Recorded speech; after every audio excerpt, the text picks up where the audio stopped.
Hey, what's going on, guys? This is going to be my out-of-box review for the high grade After Colony Leo. Now, just want to start off the review by saying a couple things. First off, as always, thank you to USA Gundam Store for supplying me with this kit to share with you guys. You can check out the link to their store and you can get 10% off this kit and everything else on their site down below. Check out the link there and my coupon code. And other thing that I want to say is that I've been seeing this kit get pretty much rave reviews from everyone, and everyone loves the kit and everyone's buying loads of the kit. But I just want to rain on everyone's parade just a little bit slightly, just with a little bit of it's not negative, but just want to say this kit is not for everyone. And what I mean is that while this kit is very good and it's an excellent representation of the Leo, it's not a kit that I would definitely just say everyone has to go out and get this kit. You have to build one of these. Just because it is so simple and bare bones that not everyone's into that. Not everyone wants to build just like a really super quick, super simple little grunt suit. Some people want a little bit more bang, a little bit more pizzazz with what they get out of kits. So for that reason only, I wouldn't recommend this to everyone. But if you're the kind of person that does want a just like nice, simple HG kit, really quick build, really nicely engineered HG kit with just the basics, nothing really too crazy, then you'll love this kit. That's exactly what it is. So before we get into the articulation, let's talk about what you do and don't get with this kit and make a few easy predictions. So first off, for its main weapon, we have the machine gun here. Just molded in two different colors, kind of dull black and medium gray. So it looks very nice, really nicely detailed. The secondary handle here on the top can move a little bit side to side. Otherwise, this just fits down into the hand and is just held on there. When not in use, there's no way to connect this onto anywhere else on the kit or anything. So it's handheld or nothing at all. And then we have the shield, which you can attach on by swapping out this armor piece on the shoulder. You just pop that off and then pop on the shield in its place, and that's on a ball joint so that it can move around everywhere on there. It's got a little secondary handle on there. I'm not sure how well you can actually get the hand to hold on to that while it's connected onto the shoulder. I'll test that here in a bit. And then we have our beam saber handles, which are stored here inside the shield. If you can pull those out, it's a little bit hard to do with my big sausage fingers. There you go. Once you get that out, and then you have your two beam saber effect parts for this kit, and these are once again these shorter types, so they should look pretty cool, pretty correct with the scale anyway. Plugs into there, and then you can just hand hold those as usual. And so that's all you get with the kit, and it's not too uncommon for an HE to just come with a gun, a shield, and beam saber effect parts. That's pretty standard for even Gundam kits and things like that. Like the original Gundam, that's pretty much all you get with that as well. But I think a couple other things that could have been included and we're more than likely going to see in a future premium Bandai release is the cannons for on top of the shoulders. That's the kind of commander type cannons, as well as the flight backpack, as well as the Dober gun. Probably all things that we'll see in a future release. Hopefully it's in a full set of just the Leo and then all this stuff and then all of that stuff as well. It would even be cool if they did a double or a triple pack or something. I would definitely pay for that. If it's so let's say for example that was 3,500 yen. The list price for this kit is 1,000 yen. Very nice simple price there.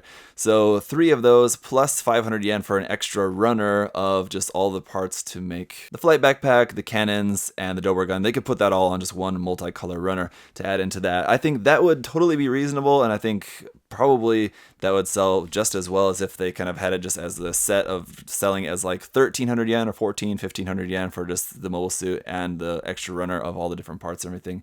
I don't know how they'll eventually end up doing it. There's also the possibility of doing a space type, basically just color swapping this to purple and including the backpack for the space type. That's a very likely possibility at some point as well. I'm sure I'll be really happy to get that one as well. I really like the backpack, especially for the space type, is really cool. At the moment of filming this review though, there's no announcements of anything like that for now, but I'm sure they're just biding their time, letting people just buy this kit as much as possible before they announce anything further. So once they announce something, people will stop buying this kit in favor of waiting for the premium Bandai or whatever other future variation. So they're just letting people buy up all these first, and they'll probably wait for a few months, and then later on they'll announce whatever other versions we're going to be getting of this. So it'll be interesting to see what we get. While we're here, let's quick take a look at some size comparisons here with a UC grunt suit with the gym ground type, as well as the recently released, similarly colored, military-looking Grimoire Red Beret. So as you can see, it's definitely small. It's nothing really too big. It's very simple, and yeah, Looks like a grunt. Okay, let's talk a little bit about the articulation here. And once again, a reminder that this kit has no stickers on it at all. Everything is represented in the colors. They're all in plastic. Very nice. A little clear yellow for the visor, gray bits around on here and there, red bits for around on the head, which look really cool. The articulation of the head is obviously going to be pretty limited just due to the design. It can kind of move up and down, maybe if you pull it up off the polycap a little bit, but it's pretty much just going to be fixed in that one position there. One thing that I'm finding a little bit annoying, and I'm not sure if other people are experiencing this as well, but this cap here on the back falls off very easily, so just make sure that you don't lose that. The color separation and the details of the little missiles there on the front and the little bar there on the bottom look really nice. In the articulation of the stomach, you can see we have a really nice crunch there forward and back. Really nice bend there, side to side and rotation, all of that in the stomach section is really quite nice. You can just press it down firm there once it's done. The shoulder polycap will swing forward like so, giving you a pretty nice reach forward. Up, unfortunately, the arm will only be able to go up 90 degrees only to there. As you can see, this shoulder armor is just individually articulated on its own, so you can rotate that around and all that. The arm works pretty normally from there. Rotation at the top, joint there in the elbow gives you a pretty full bend there, and then the wrist is just on a ball joint. The holding hands on here are the only hand options that we have for this kit, unfortunately. That's something that too maybe would be nice to be featured in a future release of this with more accessories, with maybe an extra hand or two. Very unlikely, but that would be cool. Also, we'll point out here there's a seam line down the side of the forearm there, so that'll be fun. Tiny little front skirts, as insignificant as they are, will move up and down on their own if you wanted some articulation there. The side skirts as well move a little bit, but they're really not going to be too much really to do with those. As you can see, they're just on a ball joint, so you can move those very, very slightly. Back skirts, obviously nothing moves here. It's just this kind of fixture there with these really cool thruster bells built in, as well as with the front. All looks very cool. The hip joint will shimmy side to side just a little bit, not really too much, but you can use that to your advantage, I guess. You can bring the legs out to the side very nicely, no problems there. Forward, not really going to be any problems here, it looks like. Well, I guess I shouldn't speak too soon, actually, because you really can't even get it up to 90 degrees because of this side skirt getting in the way of its very thick thighs. So it would have been nice if maybe we can get the leg up just a little bit higher, but that is going to be the extent of that. But here in the knee, a really nice full bend there with some separation of that knee armor to give you a full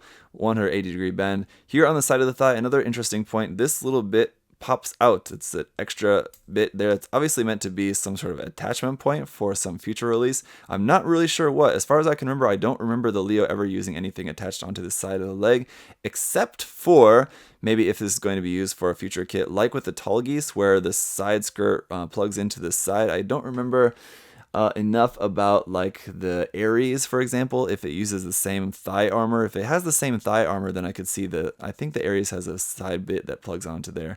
I don't remember offhand, but that's the only thing that I can think of why this would be a removable piece. Because I don't think it's anything quite like the Zaku or something that has like the missile pods that attach onto like the side of the leg. I don't think it has anything like that. Moving on down to the ankles, this ankle armor here is attached onto a ball joint here on the front, but it just comes off that very, very easily. So it's essentially just kind of floating there on the top of the ankle, but that's okay. It's there anyway where it needs to be. The ankles will move side to side just a little bit, not really too much. Up underneath the feet, some nice detail there. No bend in the toe or anything. It's just all one piece, and as you can see, it pops off very easily. It's attached on this polycap ball joint there. I've found that every time you move it, it can come off very easily, so just make sure you keep a hold of that. Forward and back bend are there as well. Nothing really too crazy, but it does work well enough, I suppose. Okay, so I tried my darndest, and as you can see, you can wiggle it into holding the shield while it's connected onto the arm. You're pretty much going to be limited into this pose, though, only with that, but you can do that if that's something you wanted to do. Overall, of course, posing the kit is going to be pretty good, as you saw with the articulation. The articulation is all pretty nice. Well, I've seen people giving a lot of praise to how good this kit is in terms of the just overall quality and articulation and everything, posability and all of that, for it being a 1,000 yen kit. I just want to quickly remember that the HG Barbatos was also 1,000 yen, and that was, I think, a much more involved, much more detailed, and probably better articulated kit compared to this. So I think, yes, it is a really nice kit. It's not like groundbreaking in what you get for the price, though. It's what we should be expecting from HG kits in 2018, honestly. But in conclusion, guys, obviously this is a really fantastic kit, and it's just really nice that Bandai finally got around to making a proper Leo kit after the old version, which is, yeah, as you guys know, not the easiest kit to find. It's very overpriced because of that, and it's just nice that we just have a very easily accessible, nice kit of the Leo finally. I really wonder why they never made a Master Grade using parts of the Tallgeese Master Grade frame, but for whatever reason we haven't got that yet, and I don't know if we will ever get a Master Grade of the Leo. The other question now is if we're going to get other HG versions of the different Oz suits like the Ares or the Cancer or things like that. Personally, I think that's kind of unlikely. I think it took them so long to get around to the Leo. I would be really surprised if we got any more grunt suits from the Oz Foundation anytime soon in the HG line. But hey, who knows? If we do, that'd be cool. I'd really like to see more of them. There are some pretty cool enemy grunt suits from that series. It will also be interesting going into the future, seeing how Bandai is going to use some of the technology and engineering that they experimented with this kit in future releases, how that could be applied to other just kind of really simple designs like this for future HG kits. It'll be interesting to see. I personally don't really see this kit being quite as open to being super customizable like the HG Gym, for example, but I'm sure we'll see plenty of different custom variations of this kit as time goes by. It's just been out and we're already seeing it painted in all sorts of different colors around on Twitter and Facebook and everywhere. So it's a cool kit, guys. Do check it out if you're interested, if you want just a really fun, simple little kit to kind of play around with and do something cool with. Pick up 1 or 2 or 3 or however many, and leave any other further questions and comments you guys might have down below. What do you guys think about the kit? What do you think about future possibilities that are kind of alluded to with this kit? And do check out the link to USA Gundam Store there down below as well. Use my coupon code there. And as always, guys, hope you're having a great day. I'll see you next time. Bye-bye. Hey! Thanks for watching, guys. Remember, if you want to check the kit out for yourself, you can head over to USA Gundam Store. Use that coupon code ZakuAurelius10. Save yourself 10%. Thanks for watching, guys. See you next time. Bye-bye.